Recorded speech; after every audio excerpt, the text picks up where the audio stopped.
என் வேர்களாக விளங்கும் யூடியூப் நேயர்களுக்கு வித்தகன் சேகரின் அன்பு வணக்கங்கள். திரைக்கூத்து நேயர்களே, என்னுடைய எல்லா வீடியோக்களையும் நீங்கள் பார்க்கவும், என்னுடைய எழுத்துக்கள் கருத்துக்களை படிக்கவும் வசதியாக என்னுடைய ட்விட்டர், அதாவது எக்ஸ் ஐடி வித்தகன் 86045 நீங்கள் ஃபாலோ பண்ணலாம். முதல்ல டிஸ்க்ளைமர், நான் பேசுகிற செய்திகள் ஒரு மீடியாக்காரனாக மக்களுக்கு சில விஷயங்களை தெரிவிப்பது என் கடமை என்பதற்காகவும் பெண்களின் விழிப்புணர்வுக்காகவும் தானே தவிர வேறு உள்நோக்கங்கள் கிடையாது. என்னுடைய பேச்சுக்களுக்கு மட்டும்தான் நான் பொறுப்பே தவிர என் வீடியோக்களில் இடம்பெறும் ஃபோட்டோக்கள், தலைப்புகளுக்கு நான் பொறுப்பேற்க முடியாது.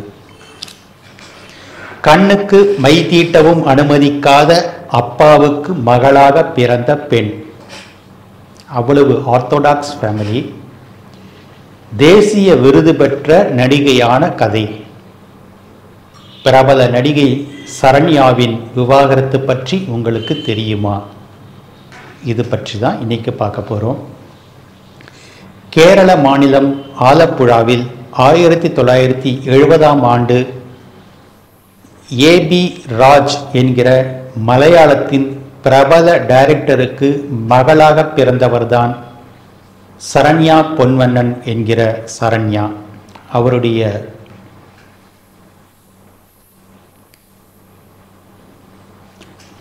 அவங்க அப்பா ஏபி ராஜ் சினிமாக்காரர் என்பதாலேயே அந்த துறையில் பெண்கள் எப்படியெல்லாம் பாலியல் ரீதியாக சுரண்டப்படுவார்கள் என்பதை நேரடியாக தெரிந்தவர் என்பதால் தன் மகள், அதாவது ஷீலா என்பது சரண்யாவின் இயற்பெயர், தன் மகள் ஷீலா தப்பித்தவறியும் சினிமா நடிகை ஆகிவிடக் கூடாது என்பதில் கவனமாக இருந்திருக்கிறார். கிறிஸ்தவ குடும்பத்தில் பிறந்தவர் ஷீலா. அவர் நடனம் பயில ஆசைப்பட்டிருக்கிறார். அதற்கும் அப்பா தடை விதித்திருக்கிறார். அது மட்டுமல்ல, கண்ணுக்கு மை தீட்டுவது, உதட்டுக்கு லிப்ஸ்டிக் போடுவது பட்டிருக்கிறார். அதற்கும் அப்பா தடை விதித்திருக்கிறார். அது மட்டுமல்ல, கண்ணுக்கு மை தீட்டுவது, உதட்டுக்கு லிப்ஸ்டிக் போடுவது இதெல்லாம் கூட கூடாது என்று அவ்வளவு கட்டுப்பாடாக மகளை வளர்த்திருக்கிறார். டாக்டருக்கு படிக்க ஆசைப்பட்ட சரண்யாவுக்கு மெடிக்கல் சீட் கிடைத்தது. டாக்டருக்கு படிக்க ஆசைப்பட்ட சரண்யாவுக்கு மெடிக்கல் சீட் கிடைக்கவில்லை. அதற்கு மாறாக டயட்டீஷியன் கோர்ஸ், அதாவது ஊட்டச்சத்து தொடர்பான படிப்பு படிப்பதற்கு தான் அவருக்கு சீட் கிடைத்தது. டிகிரி முதலாம் ஆண்டு படித்து கொண்டிருக்கும் போது மணிரத்னம் யூனிட்டை சேர்ந்த ஒரு இளைஞர் சரண்யாவை பார்த்துவிட்டு அவங்க குடும்பத்தில் வந்து மணிரத்னம் படத்தில் நடிப்பதற்கு, சரண்யா நடிப்பதற்கு அனுமதி கேட்டிருக்கிறார். அப்பா மறுத்திருக்கிறார். அதிகம் கட்டுப்பாட்டுடன் வளரும் பிள்ளைக்கும் பெண்ணுக்கும் தான் அதிகமாக சிறகடித்து பறக்கும் ஆசை ஏற்படும் இல்லையா? அப்படித்தான் சரண்யாவுக்கும் ஒரு பெரிய நடிகை ஆக வேண்டும் என்கிற ஆசை ஏற்பட்டிருக்கிறது. அப்பாவிடம் மல்லு கட்டி சண்டையிட்டு உண்ணாவிரத போராட்டமெல்லாம் நடத்தி ஒரு வழியாக சில நிபந்தனைகளுடன் அப்பாவின் சம்மதத்தை பெற்றிருக்கிறார். அந்த நிபந்தனைகள் என்னன்னா, ஹீரோவுடன் அதிக நெருக்கமாக நடிக்கக்கூடாது, அதிகமான ரொமான்ஸ் சீன் இருக்கக்கூடாது, குளிக்கும் காட்சி நடிக்கக்கூடாது, லிப்லாக் முத்த காட்சிகள் இருக்கக்கூடாது. இதெல்லாம் சரண்யாவின் அப்பா விதித்த நிபந்தனைகள். இந்த நிபந்தனைகளை அப்படியே டைரக்டர் மணிரத்னத்திடம் சொல்லியிருக்கிறார்.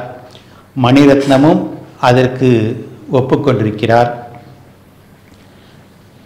அதன்படியே அந்த படத்தில் ஒரு டீசெண்டாக நடித்து அந்த படமும் நாயகன் படம் கமல்ஹாசனுக்கு ஜோடியாக நடித்திருப்பார் சரண்யா. அதுதான் அவருடைய அறிமுக படம். அந்த படமும் சூப்பர் ஹிட் ஆனது. சரண்யாவின் நடிப்பும் அனைவராலும் பாராட்டப்பட்டது. இதன் பிறகும் கூட தன் அப்பா விதித்த நிபந்தனைகளை சரண்யாவே தன்னை நாடி வரும் டைரக்டர்களிடம் விதிப்பதை வாடிக்கையாக்கி கொண்டார். நான் கவர்ச்சியாக நடிக்க மாட்டேன், லிப்லாக் சீனில் நடிக்க மாட்டேன் என்றெல்லாம் சொன்னவர் இன்னும் ஒருபடி மேலே போய் வேறு எந்த நடிகையும் இவ்வளவு ஸ்ட்ரிக்டாக சொல்லியிருப்பார்களா என்று தெரியவில்லை. நான் ஸ்லீவ்லெஸ் ஜாக்கெட் போட்டு கூட நடிக்க மாட்டேன் என்று டைரக்டரிடம் கராராக சொல்வதை வாடிக்கையாக வைத்து கொண்டார். அதன்படியே அதற்கு ஒப்புக்கொண்டு வந்த படங்களில் மட்டுமே நடித்திருக்கிறார் சரண்யா. இதன் காரணமாக சரண்யா இந்த நிபந்தனைகளுக்கு ஒப்புக்கொள்ளாத டைரக்டர்களின் படங்களை நிராகரித்திருக்கிறார். இதன் காரணமாகவே சரண்யா அதிக படங்களில் ஹீரோயினாக நடிக்கவில்லை. அந்த காலகட்டத்தில் சரண்யாவுக்கு முதல் காதல் ஏற்பட்டிருக்கிறது என்பது இன்றைக்கு பலருக்கு தெரியாத விஷயமாக இருக்கும். டைரக்டரும் ஒளிப்பதிவாளரும் நடிகருமான ராஜசேகருடன் சரண்யாவுக்கு காதல் ஏற்பட்டது என்று சொல்கிறார்கள். ராஜசேகர் என்பவர் ராபர்ட் ராஜசேகர் என்கிற இரட்டையர்களில் ஒருவர். ராபர்ட் ராஜசேகர் 2 பேரும் ஒளிப்பதிவாளராகவும் டைரக்டராகவும் இணைந்து பணியாற்றியவர்கள் பல படங்களில். தமிழின் அழியா புகழ்பெற்ற ஒருதலை ராகம் படத்துக்கு கூட ராபர்ட் ராஜசேகர் தான் ஒளிப்பதிவு செய்திருந்தார்கள். அது மட்டுமல்ல, அந்த படத்தை இயக்கியவர்களும் கூட ராபர்ட் ராஜசேகர் தான் என்று இப்போது உயிருடன் இருக்கும் ராஜசேகரின் மனைவி தாரா சமீபத்தில் சொல்லியிருக்காங்க. ஒருதலை ராகம் படத்தின் டைட்டில் கார்டில் பார்த்தீங்கன்னா தயாரிப்பு மற்றும் டைரக்ஷன் என்று இப்ராஹிம் என்பவரின் பெயர் இருக்கும்.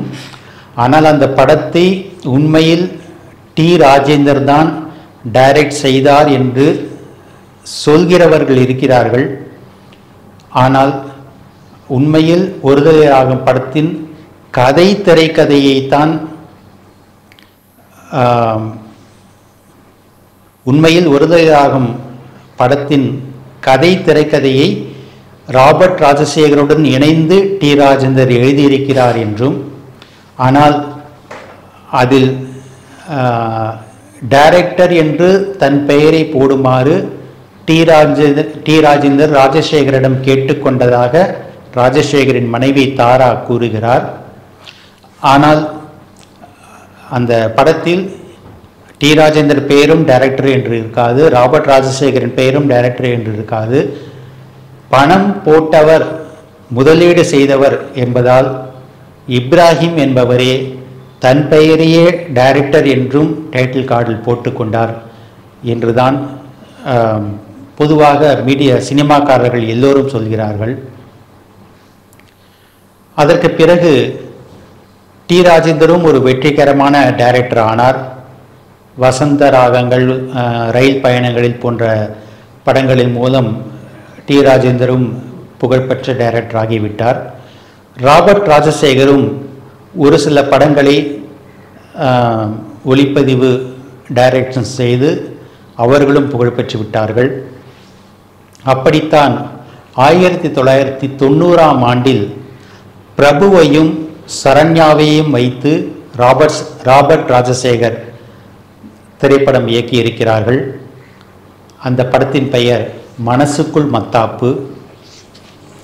அந்த படத்தை இயக்கும்போது சரண்யாவுக்கும் அந்த படத்தின் டைரக்டர்களில் ஒருவரான ராஜசேகருக்கும் காதல் மலர்ந்து பிறகு கல்யாணமும் செய்து 6 மாதம் அவர்கள் ஒன்றாக வாழ்ந்தார்கள் என்று அந்த ராஜசேகரின் இரண்டாவது மனைவி தாராவே சமீபத்தில் பேட்டியில் தெரிவித்திருக்கிறார். ஆனால் அந்த சமயத்தில் ராஜசேகரை ஒருதலையாய் காதலித்த ஒரு பெண் பகையாளி குடியை உறவாடி கெடு என்கிற பழமொழிக்கு ஏற்ப ராஜசேகரை பற்றி தப்பு தப்பாக சரண்யாவிடம் கோல் மூட்டி அந்த தம்பதிக்குள் பிரிவினையை ஏற்படுத்தி கடைசியில் ராஜசேகர் சரண்யா விவாகரத்துக்கு அந்த பெண் காரணமானார் என்றும் ராஜசேகரின் இரண்டாவது மனைவி தாரா தெரிவிக்கிறார். இன்றைய தலைமுறைக்கு அந்த டைரக்டர் ராஜசேகர் யார் என்பதை சொல்வதற்கு ஒரு எளிமையான ஒரு அடையாளம் என்னன்னா, சரவணன் மீனாட்சி தொடரில் ஒரு பிரதான நகைச்சுவை கதாபாத்திரத்தில் நடித்திருப்பார் ராஜசேகர் ஓரிரு ஆண்டுகளுக்கு முன்னால் நோய்வாய்ப்பட்டு காலமாகிவிட்டார். அதன் பிறகு 1994ஆம் ஆண்டில் பாரதி ராஜா இயக்கத்தில் வெளியான கருத்தம்மா படத்தில் சரண்யாவும் பொன்வண்ணனும் கேரக்டர் ரோல்களில் நடித்தபோது சரண்யா மனதில் மீண்டும் காதல் மலர்ந்தது. அதற்கு அடுத்த ஆண்டிலேயே 1995ஆம் ஆண்டிலேயே சரண்யாவும் பொன்வண்ணனும் திருமணம் செய்து கொண்டார்கள். இந்த தம்பதிக்கு 2 மகள்கள் இருக்கிறார்கள். அஜித், தனுஷ், சிம்பு, விஜய் சேதுபதி, சிவகார்த்திகேயன் உள்ளிட்ட எத்தனையோ ஹீரோக்களின் அம்மாவாக நடித்த சரண்யாவுக்கு ஆண் குழந்தை இல்லையே என்கிற ஏக்கம் இருந்தாலும் ஒரு வெற்றிகரமான குடும்ப தலைவியாக தனது 2 மகள்களையும் டாக்டருக்கு படிக்க வைத்திருக்கிறார் சரண்யா பொன்வண்ணன். மூத்த மகளுக்கு 2 ஆண்டுகளுக்கு முன்புதான் திருமணமும் செய்து வைத்திருக்கிறார். மனைவி சரண்யாவை வாங்க போங்க என்று மரியாதையுடன் அழைப்பாராம் பொன்வண்ணன். ஒரு மனைவிக்கு இதைவிட பெருமை வேறென்ன இருக்க முடியும்? சுமார் 30 படங்களுக்கு மேலாக நடித்திருக்கும் சரண்யாவிடம் உங்களால் மறக்க முடியாத படம் எது என்று கேட்டால் ராசு மதுரவன் இயக்கிய முத்துக்கு முத்தாக படம் என்னால் மறக்க முடியாத படம். அந்த படத்தை பார்த்துவிட்டு நெப்போலியன் எனக்கு பாராட்டி அந்த பாராட்டுகளின் உச்சமாக கண்ணீர் விட்டு அழுதிருக்கிறார். அந்த அளவுக்கு அந்த கதாபாத்திரம் நெப்போலியனை பாதித்திருக்கிறது என்று சொல்லி நிகழ்கிறார் சரண்யா பொன்வண்ணன். மீண்டும் உண்மை சம்பவங்களுடன் சந்திக்கிறேன். நன்றி, வணக்கம்.